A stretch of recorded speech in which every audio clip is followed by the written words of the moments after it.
أعمالنا من يهده الله فلا مضل له ومن يضلل فلا هادي له أشهد أن لا إله إلا الله وحده لا شريك له وأشهد أن محمدا عبده ورسوله. Kita melanjutkan tentang as-sabar. Apa yang dimaksud dengan as-sabar? Was-sabru huwa sabaru ala ma udiya.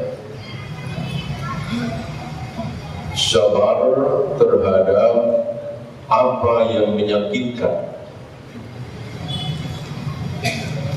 Sabar yang dimaksud di sini adalah sabar terhadap sesuatu yang menyakitkan. Sudah kita bahas kemarin 3 jenis sabar. Mana yang paling tinggi, mana yang paling rendah.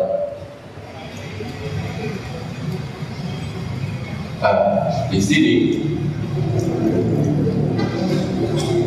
kesabaran Nabi SAW dalam melaksanakan perintah Allah. Berarti sabar yang paling tinggi di antara 3 jenis sabar. Waqad udiya min qawmi, beliau disakiti oleh kaumnya.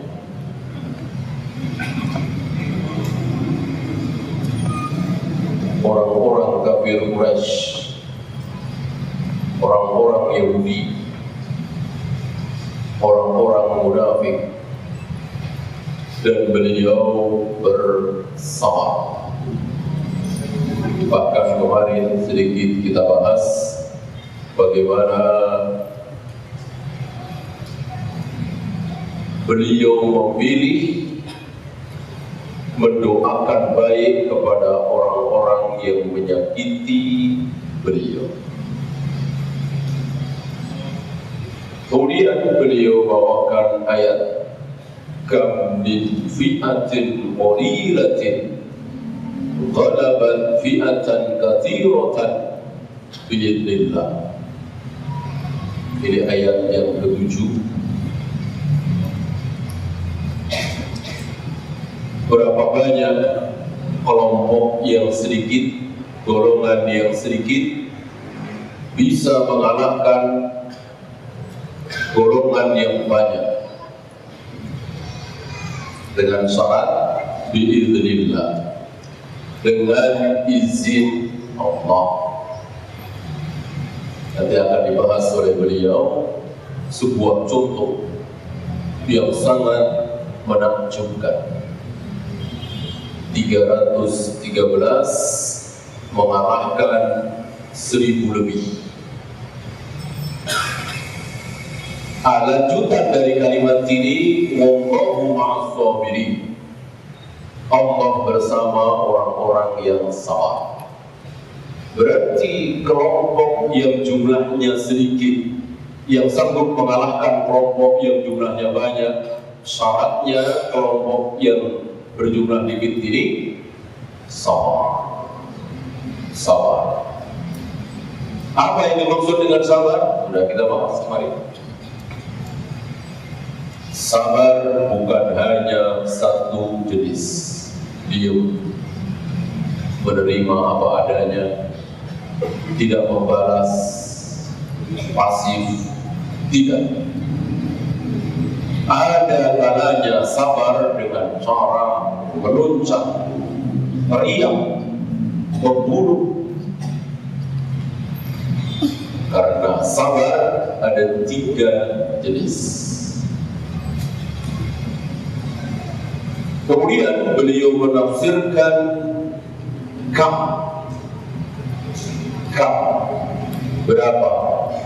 Ini khabariyah, bukan pertanyaan. Walaupun artinya berapa dalam bahasa kita tentu pertanyaan. Tetapi di sini khabar, bukan pertanyaan. Terjemahan yang pasti, berapa banyak? Alangkah seringnya, bukan pertanyaan. Ya. Ini ada dua makna. Makna pertama, jumlah yang sangat sedikit mengalahkan jumlah yang sangat banyak. 3 kali lipat, 10 kali lipat, mungkin 100 kali lipat, mungkin 1000 kali lipat. 313 mengalahkan 1000. Cuman 3 kali lipat, 3 sampai 4 kali lipat, karena ada riwayat 1000 lebih. Nanti ada contoh lain dalam perang Mu'tah. Luar biasa. 3000 kira-kira jumlah kaum muslimin melawan pasukan Romawi yang hampir 200.000. Lipat berapa itu? Ya. Nanti terulang lagi di abad kelima, yaitu pasukan Malik Arsalan melawan Kaisar Armanus. Panjang ini ceritanya. Intinya sama, sedikit mengalahkan yang banyak. Walaupun 3 kali lipat, 10 kali lipat, 100 kali lipat, bahkan 1000 kali lipat. Ini tafsiran pertama. Tafsiran kedua tadi, sering kali. Jadi bukan sekali 2 kali. Pasukan sedikit mengalahkan pasukan yang banyak, itu bukan sekali 2 kali. Bisa puluhan kali, bisa ratusan kali, bahkan bisa ribuan kali. Dan ini tentu umum.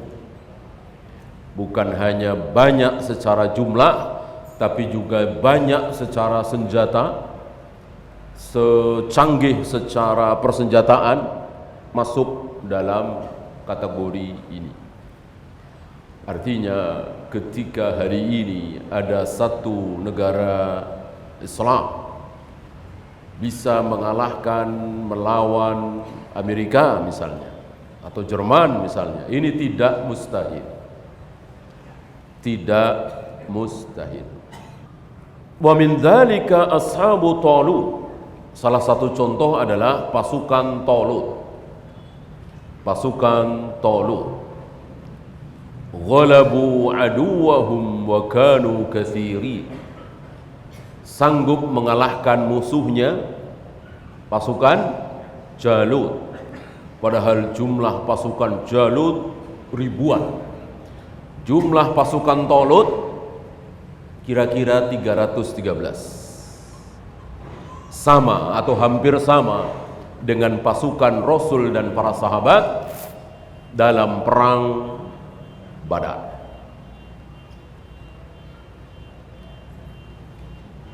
Ini pun panjang kisahnya menurut Taurat, menurut Injil.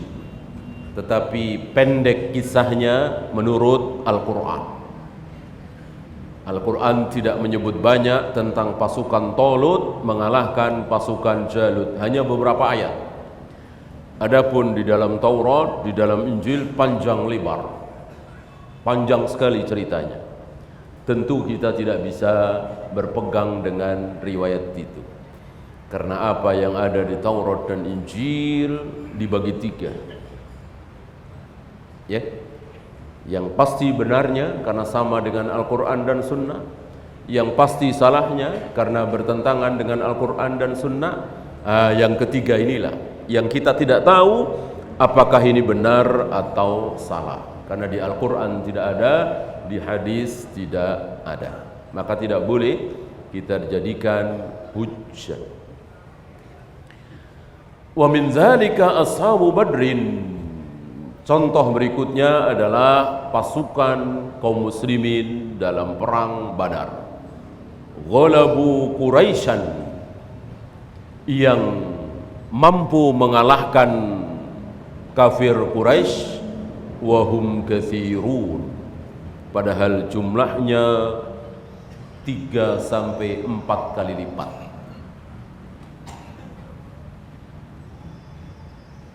Beliau membawakan sedikit kisah.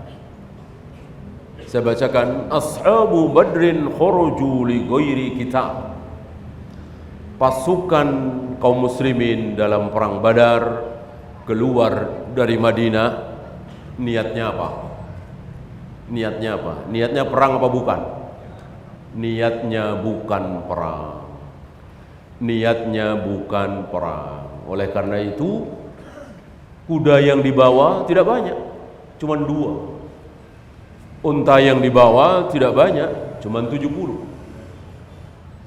Ya. Pasukan yang dibawa tidak banyak, 313 tadi. Karena padahal ya jumlahnya lebih dari itu. Kaum muslimin di Madinah lebih dari itu. Ya kan? Karena memang niatnya bukan mau perang. Mau apa? Balli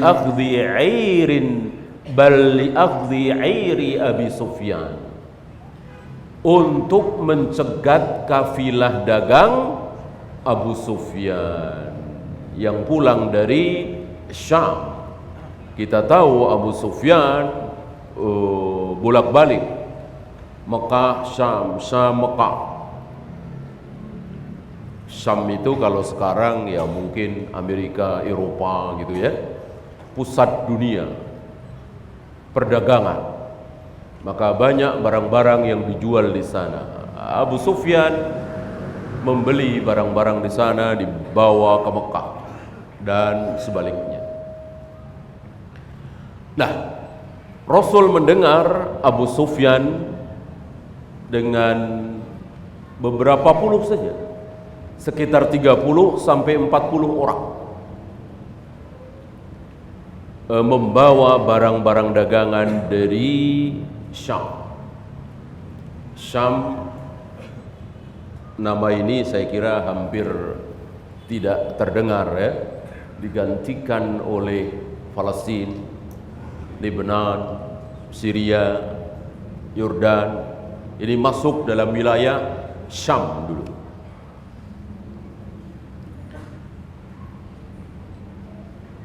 Wa Abu Sufyan lamma alima bihim, ketika Abu Sufyan tahu bahwa ternyata dirinya sedang dikejar oleh Rasul dan para sahabat, tentu timbul pertanyaan di sini, kok Rasul mau merampas? Kok Rasul mau mengambil? Tentu jawabannya mudah. Karena harta Rasul dan para sahabat kaum muhajirin itu diambil oleh kafir Quraisy. Ini kan dalam suasana perang kan? Dalam suasana perang. Jelas. Ya. Tidak ada perjanjian damai antara Mekah dan Madinah. Dan gak ada apa-apanya. Barang dagangan Abu Sufyan dan 40 teman-temannya itu apabila diambil oleh Nabi, nggak ada apa-apanya dibanding dengan harta Rasul dan orang-orang muhajirin yang dikuasai oleh Abu Sufyan dan teman-temannya di Makkah.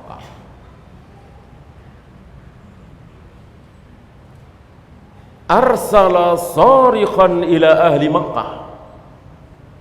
Setelah Abu Sufyan tahu bahwa dirinya dan teman-temannya sedang dikejar oleh Rasul dan para sahabat, Abu Sufyan cepat-cepat mengutus seseorang untuk lari tentu dengan kuda, ke Mekah minta bantuan ke Mekah.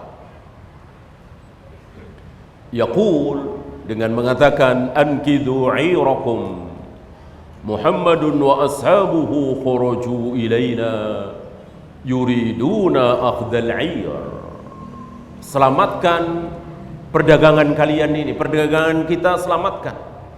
Muhammad dan teman-temannya sedang keluar dari Madinah untuk merampas dagangan kita. Wal 'iru fiha arzaqun qasiratun li Quraisy, dan harta yang sangat banyak, dan itu adalah milik orang-orang Quraisy. Fa kharajat Quraisyun, maka keluarlah orang-orang Quraisy. Di sini ada tambahan riwayat yang tidak dibawakan oleh beliau di sini, bahwa ternyata Abu Sufyan cerdik, bisa melarikan diri. Artinya ada jalan di mana ditempuh oleh Abu Sufyan dan tidak mungkin terkejar oleh Rasul dan para sahabat. Gitu. Artinya sebentar lagi sudah sampai Mekah, sementara Rasul dan para sahabat masih jauh. Gitu ya. Lalu Abu Sufyan cepat-cepat mengirimkan utusan kembali ke Mekah, mengatakan nggak jadi, nggak usah. Kami sudah selamat, kami sudah sebentar lagi sudah sampai Mekah, tidak usah. Apa jawab Abu Jahal? Kita harus hadang Muhammad dan teman-temannya. Jadi yang ambisi Abu Jahal. Abu Jahal ambisi sekali berperang. Padahal Abu Sufyan sudah mengusulkan, sudah. Nanti akan kita tahu jadi apa Abu Sufyan dan jadi apa Abu Lahab, ya, Abu Jahal, ya. Fa kharajat Quraisyun bi asrafiha wa a'yaniha wa khuyalaiha wa batriha. Maka keluarlah orang-orang Quraisy dari Mekah menuju Badar dengan tokoh-tokohnya, pembesar-pembesarnya, manusia-manusia agungnya, para pemberaninya, pahlawannya, pilihan. Tidak tersisa, ya. Tidak tersisa tokoh-tokoh Walid bin Mughirah, Syaibah bin Rabi'ah, Utbah bin Rabi'ah, Syaibah bin Utbah, tokoh-tokohnya, Abu Jahal, Abu Lahab. Yudhiruna al-quwwata wal fakhra wal izzah. Mereka menampakkan kekuatan mereka, kebesaran mereka, kehebatan mereka. Hatta qala Abu Jahlin, hingga Abu Jahal mengatakan, wallahi, demi Allah. Lihat, kata-kata demi Allah sering keluar dari mulut Abu Jahal, Abu Lahab. Karena Abu Jahal, Abu Lahab memang cinta kepada Allah, memuliakan Allah, menyembah Allah, tapi dengan cara yang salah, tapi dengan cara yang syirik. Maka di ayat-ayat Al-Quran yang dibahas adalah syirik, bukan ateis. Bukan ateis. Sedikit sekali dalam Al-Quran ayat-ayat membahas, menentang kepercayaan ateis bahwa Tuhan tidak ada. Enggak, ya. Karena memang seluruh manusia termasuk Abu Jahal, Abu Lahab di Mekah mengakui Tuhan itu ada, yaitu Allah. Dan mereka menyembah Allah, cinta kepada Allah, memuliakan Allah, tetapi caranya salah, caranya syirik. Dan itu yang dibenahi oleh Nabi sallallahu alaihi wasallam. Itu dakwah Nabi sallallahu alaihi wasallam. Wallahi, kata Abu Jahal, la narji'u hatta nuqaddima Badran. Kita tidak akan pulang sebelum sampai Badar. ambisi sekali. Padahal Abu Sufyan sudah menyarankan untuk kembali saja. Fanuqimu fiha salasan. Kita akan melakukan 3 hal di Badar. Kita akan melakukan 3 hal di Badar. Setelah apa? Setelah menghabisi Muhammad dan teman-temannya tentunya. Apa yang pertama? Nanharul jazur, menyembelih unta, berpesta pora. Wa nasqil khumur, minum khamar. Wa ta'zifu alaina al-qiyan, dan budak-budak perempuan yang siap menari, menyanyi untuk kita. Ya, maksudnya merayakan kemenangan peperangan. Gitu. Karena mereka tahu Rasul dan para sahabat cuma 313. Dan Abu Jahal dan teman-temannya sudah menyiapkan 1.300. Tapi yang 300 ini pulang setelah mendengar Abu Sufyan mengusulkan untuk pulang saja. Jadi yang 300 ini pulang. Masih kira-kira sisa 1.000 lebih. Wa tasma'u binal Arab, agar orang-orang Arab semua mendengar, melihat siapa kita, kekuatan kita. Fala yazaluna yuhabunana abada, agar mereka takut, agar mereka tahu siapa kita. Kesombongan, ya. Falhamdulillah, langsung ditutup oleh beliau, ya. Falhamdulillah, kata Syekh Utsaimin, ghannau ala qatlihi, ya. Akhirnya budak-budak itu menyanyikan kematian dia, terbunuhnya dia. Kan akhirnya terbunuh. Abu Jahal terbunuh. Ya. Bahkan antum tahu siapa yang membunuh? Anak remaja. Anak remaja. Ya. 2 remaja Ansor. Ya, yang bertanya kepada Abdurrahman bin Auf, di riwayat lain Ibnu Mas'ud, wahai paman, menunjukkan dia masih kecil, mungkin belasan tahun. Yang namanya Abu Jahal yang mana? Tentu kisah bagaimana Abu Jahal menyakiti Nabi, mencaci maki Nabi, terdengar ke telinga seluruh kaum muslimin dan kepada 2 remaja ini. Ya. Setelah diberitahu yang itu, maka terus diincar oleh 2 anak muda ini. Ya. Dua-duanya namanya Mu'ad. Dua-duanya namanya Mu'ad. Padahal ada riwayat Abu Jahal dilindungi. Abu Jahal selalu berada di belakang pasukan dan dilindungi. Ya, mereka sangat mengkhawatirkan keselamatan Abu Jahal dilindungi. Mungkin mereka tidak mengira karena masih anak-anak. Ya, betul-betul masih anak-anak. Dan terbunuhlah di tangan 2 anak remaja ini. Ya. Yang satunya meninggal karena dibalas, yang satunya masih hidup ketika Nabi wafat.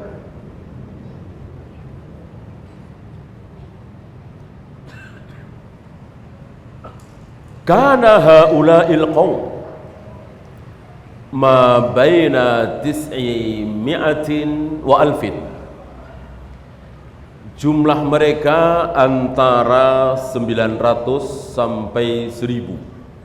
Ini setelah 300 orang tadi pulang.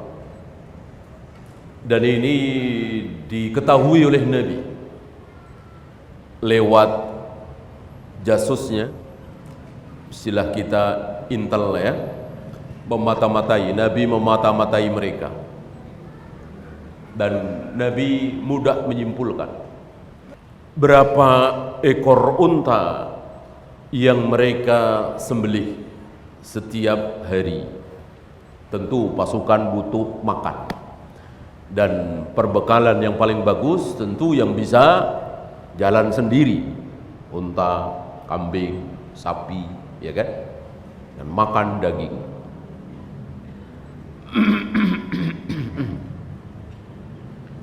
Dijawab kadang 9, kadang 10.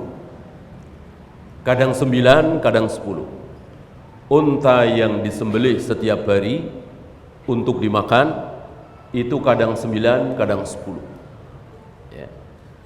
Maka Nabi memperkirakan jumlah mereka antara 900 sampai 1000. Jadi kira-kira satu unta dalam sehari itu dimakan oleh 100 pasukan. Wan Nabi alaihi salatu wassalam huwa wa ashabuhu 314 rajulah.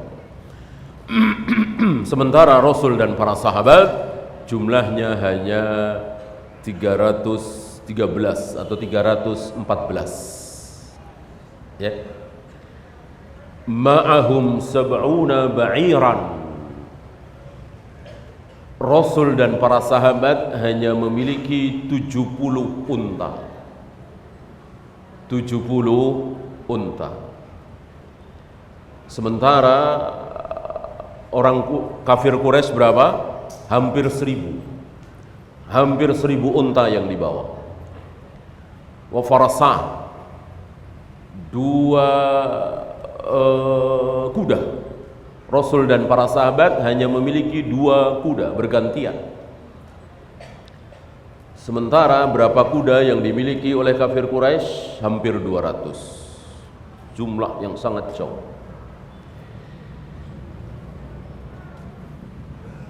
Tentu yang naik kuda mudah sekali menyerang yang berjalan kaki. Yang berjalan kaki tentu sulit untuk menyerang yang berkuda. Itu sudah sangat jelas. Wa ma'a dzalika qatalu as-sanadida al-uzama li Quraisy hatta juyifu wa intafaqu min asy-syams wa suhibu ila qaribin min qulabi badrin khabitha. Bersamaan dengan itu mereka sanggup membunuh, membantai tokoh-tokoh pembesar-pembesar Quraisy. Ya. 70 kira-kira mereka terbunuh dan 70 lagi tertawan. Dan enggak tanggung-tanggung yang terbunuh adalah Abu Jahal, Umayyah bin Khalaf, Al-Walid bin Uqbah, Syaibah, Rabi'ah. Ini tokoh-tokoh. Bahkan sebelum perang Taburan, 3 tokoh mereka, Syaibah, Utbah, Walid, mati di tangan Hamzah, Ali, dan Ubaidah. Jadi 3 orang lawan 3 orang. Biasa dalam sebuah peperangan sebelum berkecamuk perang, 1 lawan 1 atau 2 lawan 2. Nah, ini 3 lawan 3. Mereka yang tampil, Syaibah, Utbah, Walid, ini tokoh-tokoh. Dan mereka ini termasuk Abu Jahal yang dulu tertawa terbahak-bahak setelah menimpakan isi perut unta ke punggung Nabi SAW yang sedang sujud. Ya, mereka tertawa terbahak-bahak. Ya. Ibnu Mas'ud yang menyaksikan pemandangan ini tidak bisa berbuat apa-apa saking lemaknya. Lalu datang Fatimah menyingkirkan isi perut unta itu. Lalu Nabi bangkit dan Nabi menyebut nama mereka satu persatu. Ya Allah Abu Jahal, Ya Allah Al-Walid, Ya Allah Utbah, Ya Allah Syaibah. Ya. Dan mereka gemetar ketakutan, namanya disebut oleh Nabi di hadapan Allah. Dan betul di perang Badar ini semuanya mati, terbunuh. Ya. Bahkan ada kejadian yang menarik dan fikih yang sangat besar antara Abdurrahman bin Auf dengan Umayyah bin Khalaf. Antum tahu siapa Umayyah? Yang menyiksa Bilal. Ketika Bilal tidak mau berhenti mengucapkan ahad, ahad, ahad, ya, qul huwallahu ahad,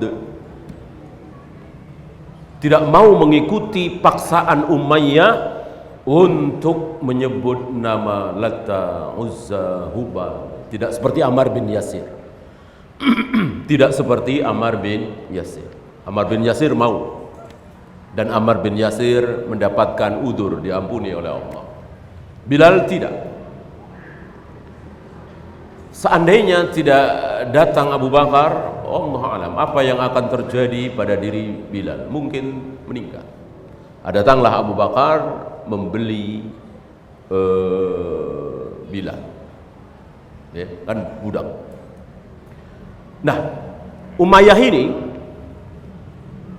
yang menyiksa Bilal ini punya perjanjian dengan Abdurrahman bin Auf.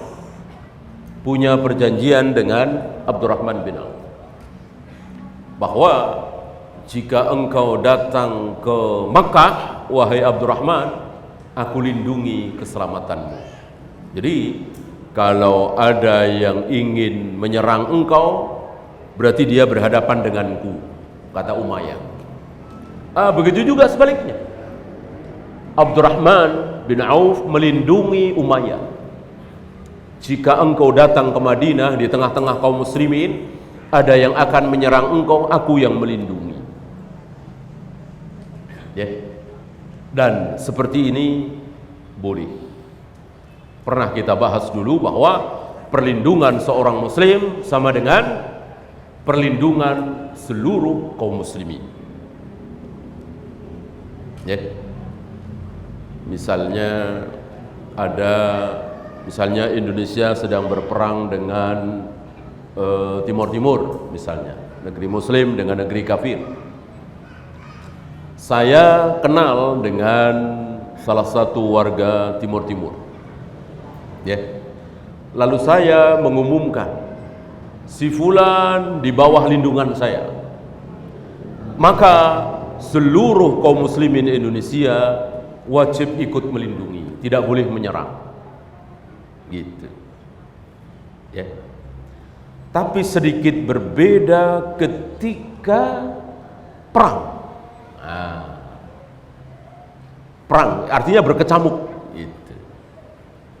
Kalau yang tadi contoh tidak sedang berkecamuk perang, misalnya dia kemari di Jakarta ini kan tidak sedang berperang, maka siapapun tidak boleh membunuh si fulan, karena saya telah mengatakan aku melindungi si fulan, dan saya di sini bukan komandan, bukan gubernur, bukan camat, bahkan seorang muslim,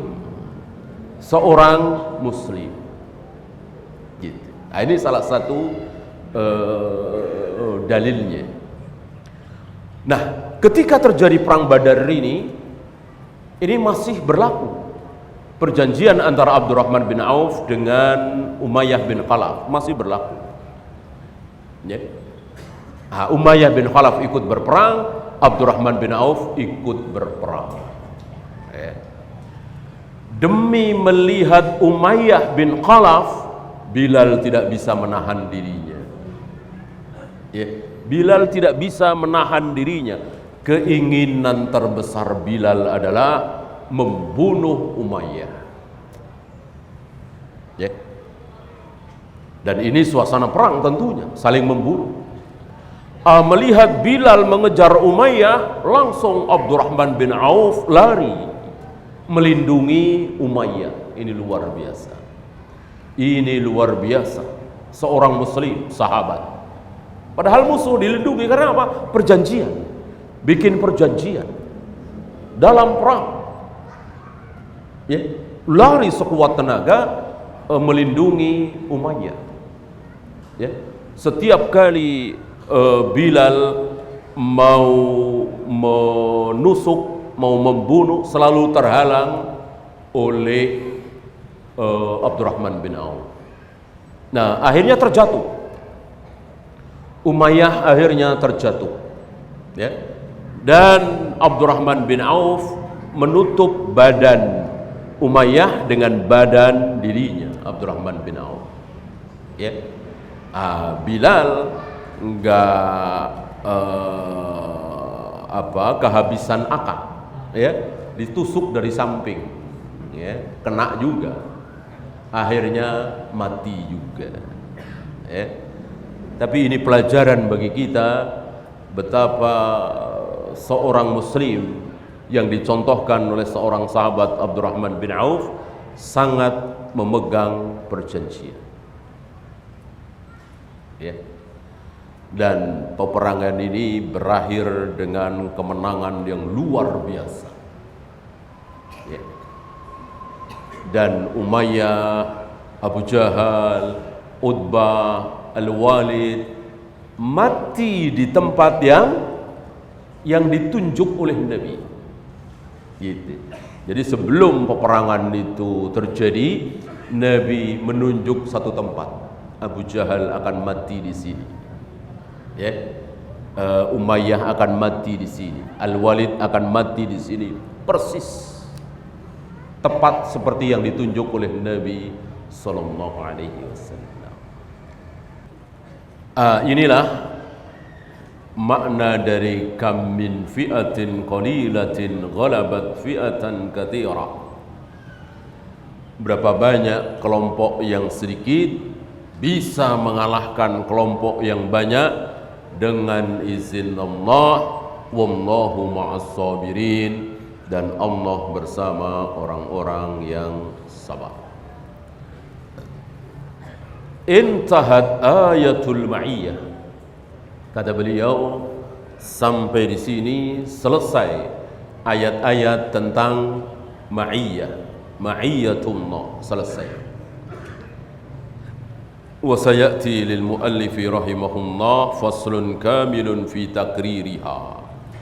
Nanti akan ada penjelasan lebih lanjut tentang kalimat berikutnya. Kemudian beliau membahas fama hiya thamarat allati nastafiduha bi anna Allaha ma'ana. Apa buah, apa faidah, apa fawaid dari keyakinan bahwa Allah bersama kita. Dan itu sebuah keyakinan yang sangat besar, sebuah keyakinan yang bisa menghalangi kita untuk berbohong, untuk mencuri, untuk korupsi, untuk berzina, untuk berjudi, dan seterusnya. Orang-orang yang tega melakukan perbuatan-perbuatan hina, maksiat, kecil sekali keyakinannya bahwa Allah sedang bersama dia. Seandainya dia yakin dengan seyakin-yakinnya, maka dia tidak akan tega, dia akan malu. Sebagaimana para nabi, para rasul, para sahabat, para ulama kita merasa malu untuk berbuat maksiat. Kenapa? Sedang berbuat maksiat di hadapan Allah. Sedang berbuat maksiat di hadapan zat yang memberikan segalanya kepada dia. Makannya, minumnya, pakaiannya, fisiknya, matanya, jantungnya, paru-parunya, ginjalnya, siapa yang memberi? Allah Rabbul Alamin. Dia sedang berbuat maksiat kepada dia di hadapannya. Kayak apa? Kayak apa? Bayangkan kita diberi uang, diberi mobil, diberi rumah, ya, oleh seseorang. dan orang ini melarang kita melakukan perbuatan ABCD misalnya. Lalu di hadapan orang itu kita tega melakukan perbuatan ABCD. Saya kira tidak akan tega kita. Ya, begitu baiknya dia, begitu dermawannya dia kepada kita, tiba-tiba kita melakukan sesuatu yang dia benci di hadapan dia. Di belakang masih mending barangkali, ini di hadapan dia. Allah Rabbul Alamin selalu mengawasi kita, selalu di hadapan kita. Bagaimana kita tega berbuat maksiat? Aneh, sangat aneh. Nah, kenapa sebagian saudara-saudara kita berbuat maksiat? Ya ini, keyakinan ini rapuh sekali. Keyakinan bahwa Allah bersama kita rapuh sekali. Ya. Yang pertama, buah dari ini, yang pertama ada dua dibawakan. Yang pertama, al-imanu bi ihatatillahi azza wa jal bi kulli syai'. Mengimani, meyakini bahwa Allah meliputi segala sesuatu. Jadi tidak ada satu benda, satu tempat yang di luar liputan Allah, di luar jangkauan Allah. Allah meliputi. Ya. Semua diliput oleh Allah. Semua di bawah penglihatan Allah, di bawah pendengaran Allah. Wa annahu ma'a uluwihi fahuwa ma'a khalqihi. Allah berada di tempat tertinggi dan bersamaan dengan itu Allah bersama makhluknya, bersama antum, bersama saya, bersama siapapun, yang muslim, yang kafir, yang taat, yang maksiat, Allah selalu bersama mereka secara umum, bukan secara khusus. La yaghibu anhu syai'un min ahwalihim abada. Tidak ada satupun yang gaib dari Allah. Tidak ada. Tidak ada sebuah keadaan yang gaib dari Allah, lepas dari liputan Allah, lepas dari penglihatan Allah, pemandangan Allah. Tidak ada. Ini yang pertama. Yang kedua, ya, kita salat dulu sebelum kita bersoal jawab. Tadi yang pertama bahwa kita akan yakin bahwa Allah selalu mengawasi kita. Yang kedua, annana idza alimna dzalik wa amanna bih wa inna dzalika yujibu lana kamala muraqabatihi bil qiyam. Kita akan terus merasa muraqabah, diawasi terus oleh Allah, sehingga kita akan terus mentaati perintah-perintahnya dan akan menjauhi larangannya.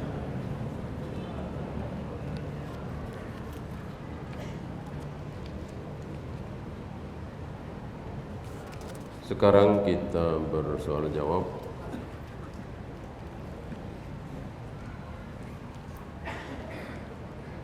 Kalau membeli kebun dengan cara cicilan, apakah barang-barang yang ada di dalam kebun bisa kita gunakan seperti kelapa, coklat dan lain-lain?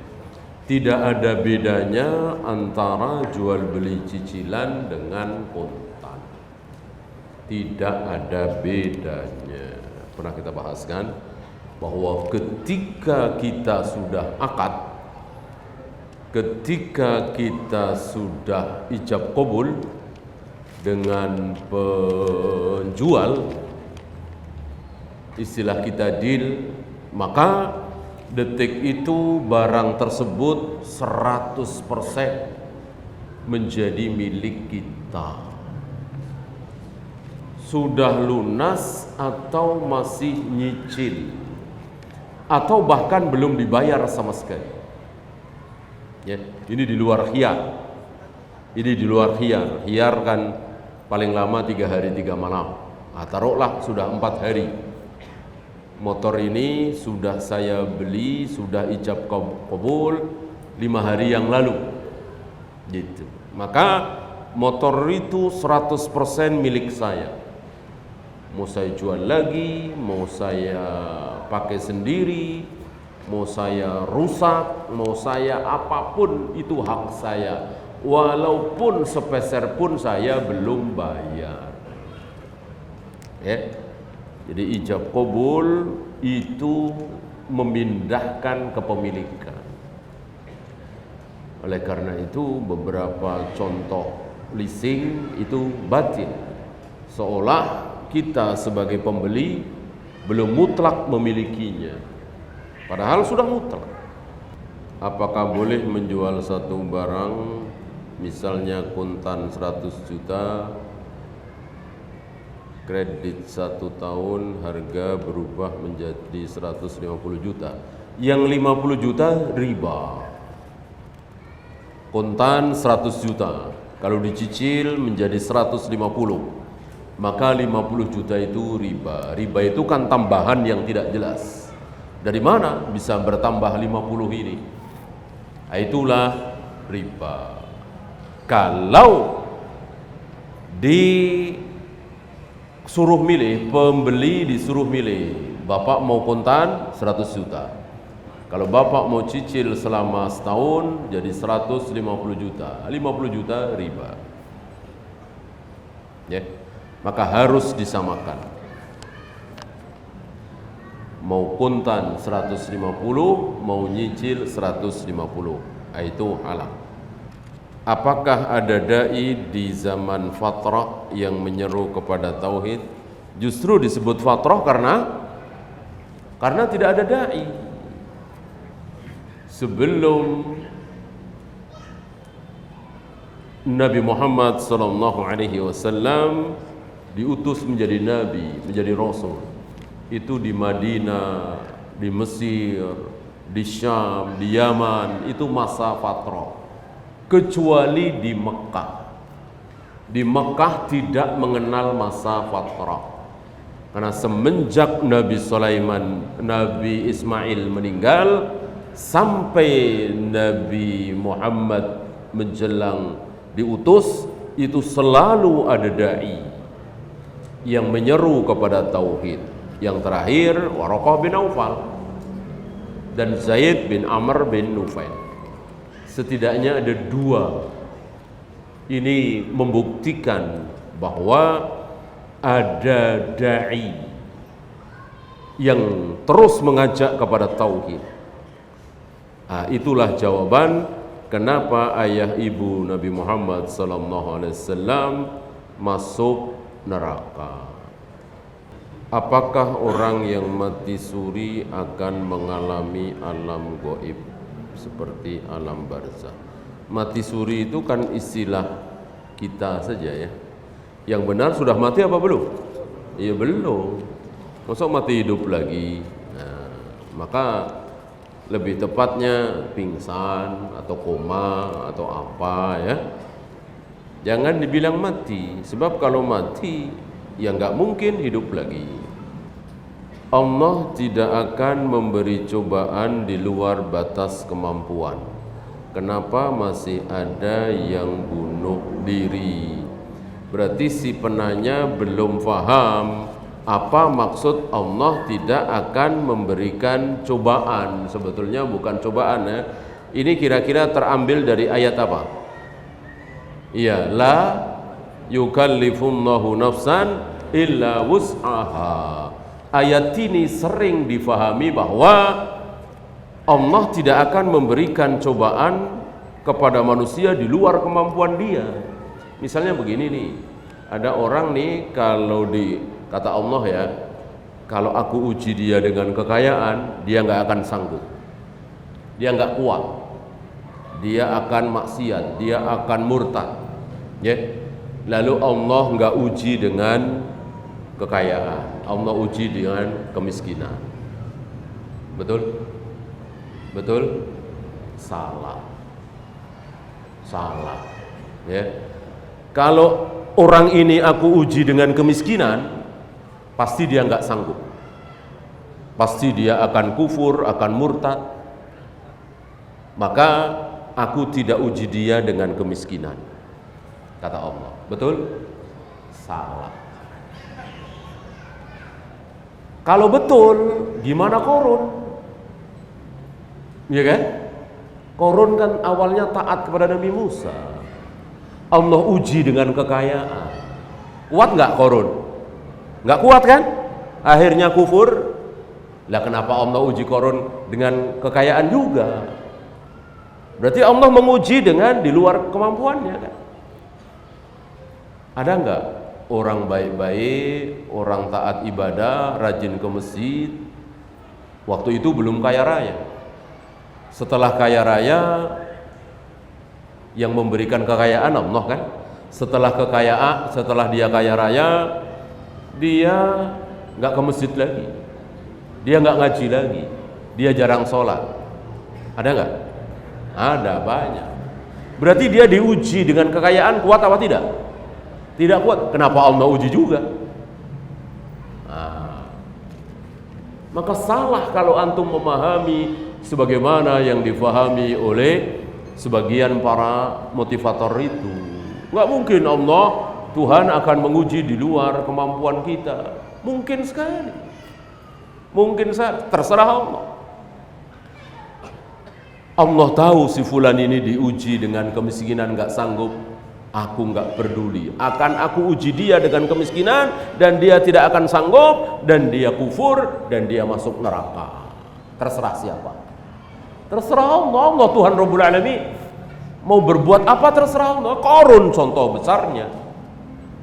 Kan Allah tahu si Korun nggak akan kuat diuji dengan kekayaan. Allah nggak peduli. Allah uji juga. Lalu bagaimana maksud la yukallifullahu nafsan illa usaha? Artinya apa?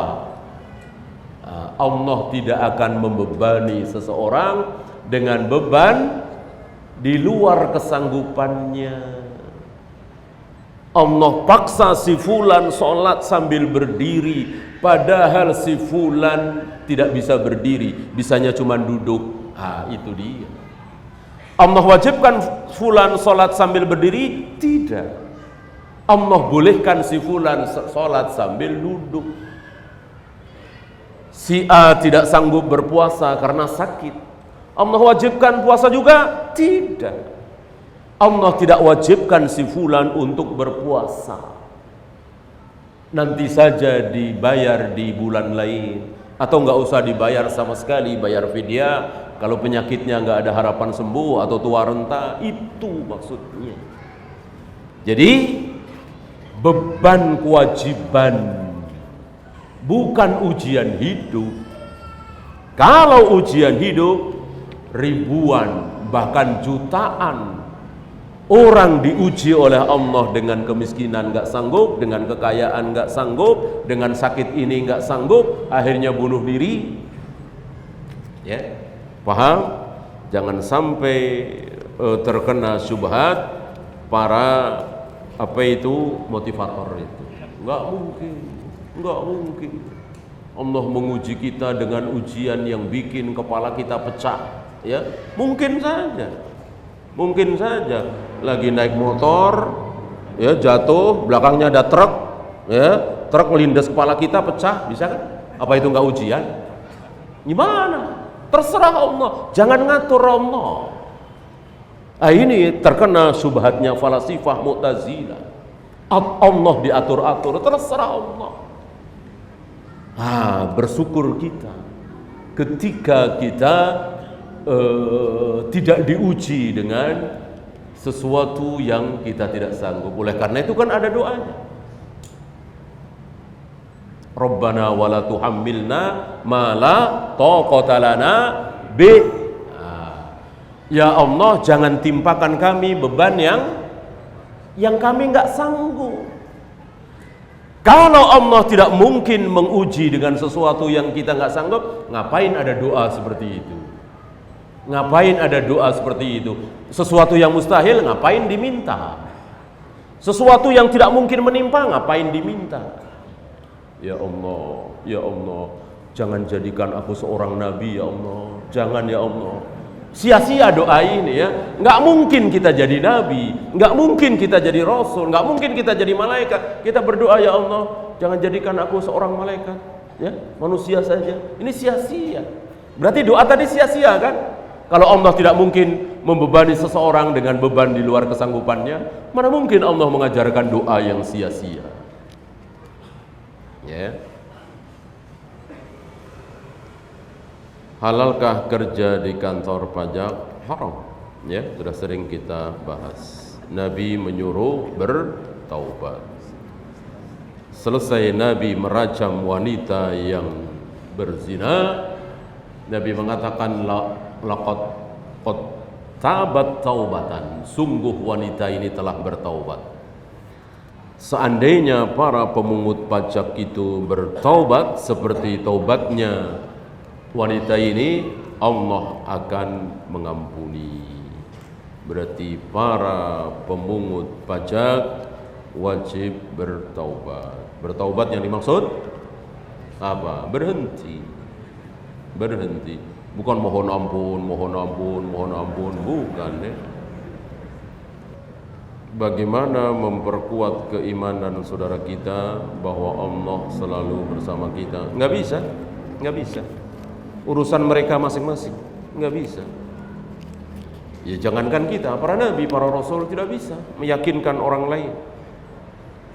Nabi Muhammad SAW tidak sanggup memperbaiki Abu Thalib. Nabi Ibrahim tidak sanggup memperbaiki ayahnya. Nabi Lut tidak sanggup memperbaiki istrinya. Nabi Nuh tidak sanggup memperbaiki anaknya dan seterusnya. Apalagi kita terhadap saudara kita, nggak sanggup. Yang penting kita sampaikan. Berhasil atau tidak, menjadi baik atau tidak, urusan Allah, bukan urusan kita. Apa saja syarat laki-laki harus sholat di masjid atau kriteria yang mewajibkan? 1. Sehat. 2. Mukim, tidak sedang safar. 3. Tidak hujan. Dan hujan ini mewakili hal-hal lain yang mendatangkan masyaqqah, macet, banjir, tanah longsor, keributan dan lain-lain. Ya. Jadi apa yang tidak ada di zaman Nabi mungkin muncul hari ini. Yang jelas macet ya.